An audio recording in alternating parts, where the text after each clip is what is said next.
মাননীয় স্পিকার, আপনি জানেন আজকে আমরা যখন এখানে দাঁড়িয়ে কথা বলি তখন আমাদেরকে এটা ভাবতে হচ্ছে যে আমরা কথা বলতে গিয়ে আবার বিগত 17 বছরের কোনো একটা বৈষম্যের মধ্যে পড়ে যাচ্ছি কিনা। কিন্তু আমাদেরকে এটা ভাবতে হচ্ছে, আমরা যখন এখানে দাঁড়িয়ে কথা বলছি, আমাদের কথা বলার সময় শহীদ শরীফ ওসমান হাদি ইনসাফের পক্ষে কথা বলার সময় বলেছিল, আমার প্রতি যে জুলুম করবে আমি তার সাথেও ইনসাফ করতে চাই।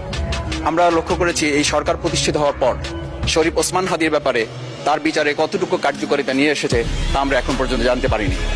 আমার মনে হয় আমরা সংবিধান নিয়ে ঘাটাঘাটি করতে করতে যদি সংবিধানই আমাদের রক্ষা করতে পারত, তাহলে সংবিধান আমাদেরকে বলে দিত যে আমাদের সেদিন বালু ট্রাক সরানোর ক্ষেত্রে সংবিধানের পৃষ্ঠা আমাদেরকে খুঁজতে হতো।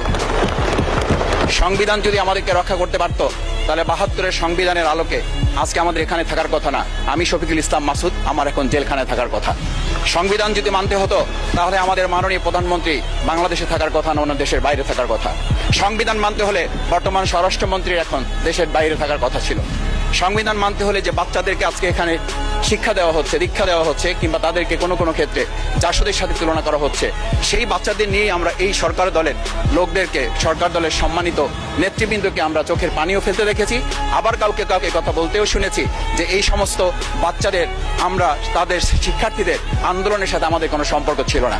আমরা খুব লজ্জিত হই মাননীয় স্পিকার, আমাদের এই বর্তমান সময়ে আমরা যদি এটা খেয়াল করি যে আমাদের বাংলাদেশের এই বর্তমান প্রেক্ষাপটটা নতুন করে এখন যে গণভোটের যে আজকে ন্যায্যতা অন্যায্যতা, সাংবিধানিক পৃষ্ঠা, লাইন, অক্ষর, দাড়িকমা আমাদেরকে শেখানোর চেষ্টা করা হচ্ছে, যদি সেটা হতো তাহলে বাংলাদেশ জাতীয়তাবাদী দলের সম্মানিত মহাসচিব তিনি কয়েক হাজার পুলিশের বেষ্টনীর মাঝখানে একা একটা মোবাইল নিয়ে তাকে আমরা দাঁড়িয়ে থাকতে দেখেছি, তখন সংবিধান আমাদেরকে রক্ষা করতে পারে নাই।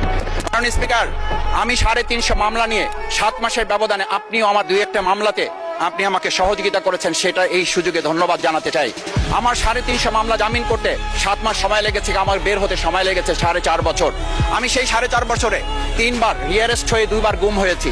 আমি তখন ডিজিএফআই, এনএসআই, ডিবিএসবির কাছে জানতে চেয়েছিলাম, আমার সামনে দিয়ে বড় বড় নেতারা বের হয়ে যাচ্ছে, আমার অপরাধটা কি? তখন বলেছিল তারা হুমকি না, হুমকি হচ্ছেন আপনারা। আমাদেরকে যখন শেখ হাসিনার শেষ সরকার নিষিদ্ধ করেছিল, তখন তারা 14 দল মিটিং করে বলেছিল এই জামাত শিবিরই হচ্ছে সবচেয়ে বড় সমস্যা, তাদেরকে নিষিদ্ধ করলে এই আন্দোলন থেমে যাবে। আজ একটা কথা পরিষ্কার বলতে চাই, এই গণবিপ্লব নিয়ে আমাদের মাথা ব্যথার মূল কারণ হচ্ছে এখানেই শেখ হাসিনা আমাদেরকে যথার্থ টার্গেটটা করেছিল। সেই টার্গেটের মূল লক্ষ্য ছিলাম আমরা। আমাদেরকে বলা হয়েছিল একটা গুলি করলে একটা সরে বাকিগুলো লড়ে না, সেই লড়ে না লোকগুলো ছিলাম আমরা মাননীয় স্পিকার, যার কারণে আমাদেরকে তারা ভয় পায়। আমরা এখন বর্তমান সময় ভিডিও দেখতে পাই, যেই শেখ হাসিনা বাইরে থেকে বলেছিল আমরা এই দলকে ভোট দিতে বললাম, আর সেই দল আমাদের সাথে আবার বিশ্বাসঘাতকতা করেছে। আমরা সেই শেখ হাসিনার বক্তব্য শোনার পর আমরা কাউকে আজকে এখানে বলতে শুনে নাই শেখ হাসিনার ওই বক্তব্য সঠিক নয়, এই মানুষ প্রতারিত হয়েছে, বেইমানি করা হয়েছে। আবার যদি গণভোট, জুলাই সনদ নিয়ে এই জাতির সাথে প্রতারণা করা হয়, তাহলে মূল্য দিতে হবে শুধু নয়, আবার আমাদেরকে 17 বছরের সেই জেল জুলুম, নিপীড়ন, খুন খুনের জায়গায় আমাদেরকে ফিরে যেতে হবে। আমি মনে করি পরিষ্কার বক্তব্য, গণভোটের প্রতি সমর্থন না জানিয়ে জুলাই সনদকে যদি আজকে ইগনোর করা হয়, তাহলে আমাদেরকে কিন্তু আবার সেই গুম খুনের আয়না ঘরের দিকে আমাদেরকে ধাবিত করা হবে। আমি মনে করি গণভোটের বিরোধিতা করার অর্থ হচ্ছে আমরা আয়নাঘরকে সমর্থন করতে চাই। গণভোটের বিরোধিতা করা মানে হচ্ছে 70% মানুষকে আমরা অনিচ্ছভাবে তাদেরকে আবার ধিক্কার জানাতে চাই। আমি এখানে স্পষ্ট বলতে চাই, আপনারা যেমন 51% সমর্থন নিয়েছেন, 70% প্রায় জনগণ কিন্তু গণবিপ্লবের, গণভোটের পক্ষে তারা রায় দিয়েছে।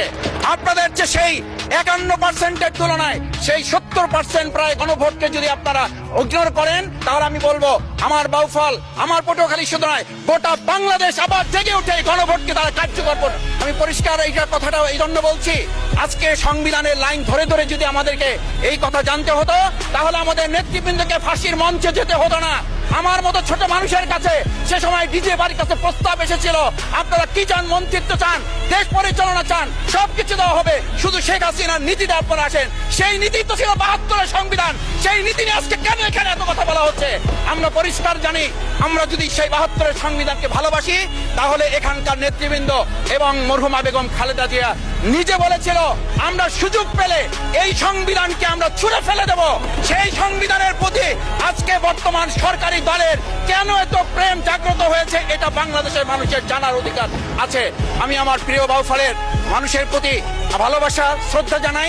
যেই বাউফলবাসী আমার দাবি আদায়ের জন্য, আমার এলাকার মানুষের অধিকার আদায়ের জন্য এখানে দিয়েছে,